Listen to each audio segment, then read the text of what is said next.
So I'm Matt Lenza from the Matt Lenza real estate team, and that's it, right? Yeah. So the Lenza team, how it really started was my mother decided to charge me rent and didn't charge my older sister rent. So that's kind of how it got in my mind that I'll just buy a house. Had roommates from day one helping me pay my mortgage. My grand scheme back in the day was try to duplicate the process and buy another place and have somebody live in it and basically manage it and then have more roommates. I then went into buying other houses, duplexes and condos, and renting them out. Back then, after the crash in 2007 and 2008, unfortunately, realtors didn't really want to work for cheap deals. I know that now being a realtor, but back then a $40,000 house, when you see what they actually get paid, it's not worth their time. So when I wanted to see something on a Tuesday, for instance, as soon as it hit the market, I couldn't go see it with them until Saturday. So I missed out on quite a few deals that way and had the great idea of, well, it can't be that hard. Why shouldn't I just become my own realtor? And that's what I did. Never had the intentions of, representing clients. I really just wanted to gain access to the available properties, mostly investment properties, as soon as they were available. Did all my online classes in between things. I was going to my MBA program at the time at Villanova, knocked it out, became a realtor. Then I started helping out friends and family. If you do a good job in anything, you get referrals. It started to grow slowly, and I did no advertising. It was simply 100% referrals. Then it started being significant. So in 2014, I left Boeing. Still didn't want to do real estate, quote unquote full time. I wanted to still do my investing portion of it, but it just took off. And when you help people, it really, really means something to them, especially in an industry that has a somewhat lower barrier of entry to become an agent. And then fast forward, I actually helped John Nisley buy a triplex in media. Wasn't completely aware of this, but he already had his real estate license. He just wasn't signed up with a brokerage. So essentially the formation of the team started there. After leaving Boeing, I did not really want to quote unquote work with people or have employees or be a manager. It's just, I wanted to do my own thing. And he kind of convinced me otherwise, and we sat down and we talked, and he said, well, let's do it. And we did. We really try to help people any way we can. And that's, whether it's investment mentality, treating literally every sale as if it's an investment property for myself. And I'm looking at it, I'm looking to buy it, and then translate that to the client. And then same thing with the seller. Just if I was selling a house, I really like to then go through it, help them do everything that I would do to get a house ready, and same with price point. Some people just want to sell something quick, and I don't. I'll let them know that, hey, this is the price you can put it at to sell it in 30 days, but you have a unique property here. So maybe we want to price it a little higher and wait, if you're okay with it, to get that person that is going to pay top dollar.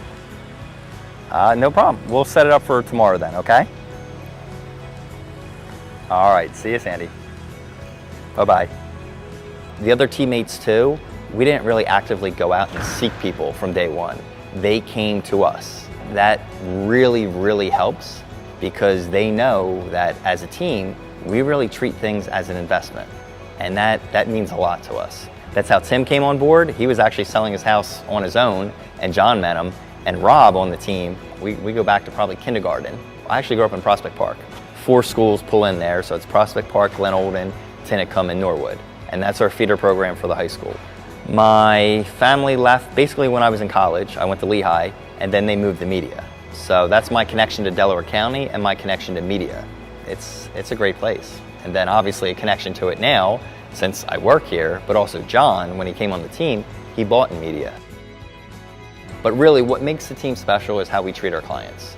There's nothing fancy about it, but we really always look at it from their viewpoint. And especially when it comes to selling a house, there's a lot of things that can and do go wrong.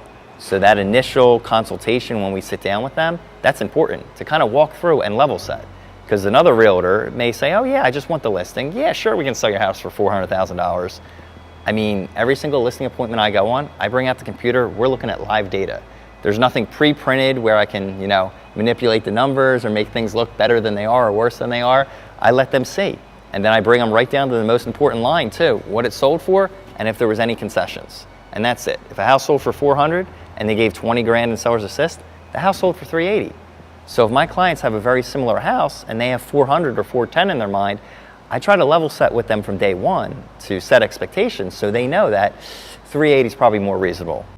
We really do try to leverage technology to the best of our ability. We own Matterport and have now going on for 3 years. It's a camera that actually scans a room and makes a 3D model of it.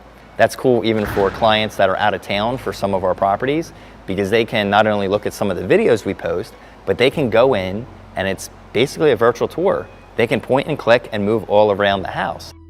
We were one of the first people to get a drone and actually use it not just for our business per se to do shots, but you know, hey, we want to inspect a roof. I'm not climbing up there. It's January and it's not really the best conditions. Fly a drone up. So we do that. A lot of our communications we use and a lot of our apps. I mean, we do have a lot, but there's a purpose for all of them. And it really does help streamline communication and keep things in sync. Even if one of us goes away, someone else can pick up in our CRM and know all the communication we had with a client and pick up right where we left off. As funny as it sounds, I'm not an office person. Even they joke about me in the office. I'm rarely here unless it's a settlement or we're doing something. That's not me. Essentially, my office is my Toyota 4Runner.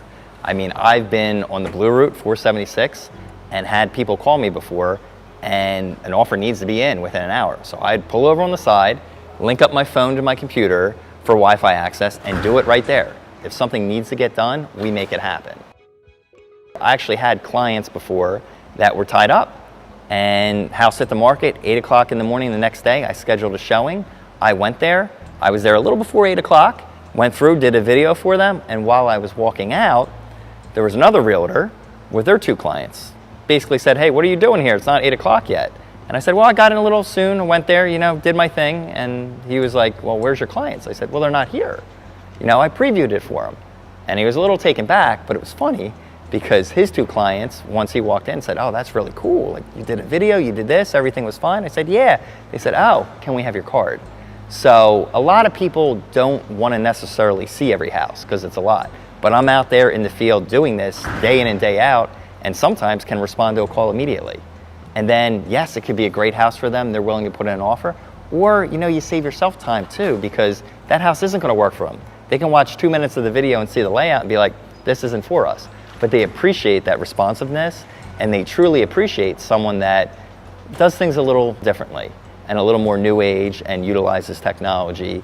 And hey, if I'm doing something and I'm away from my phone for 20 minutes and I get back to it, I actually feel a little bad because then I got to take care of all the messages that came in.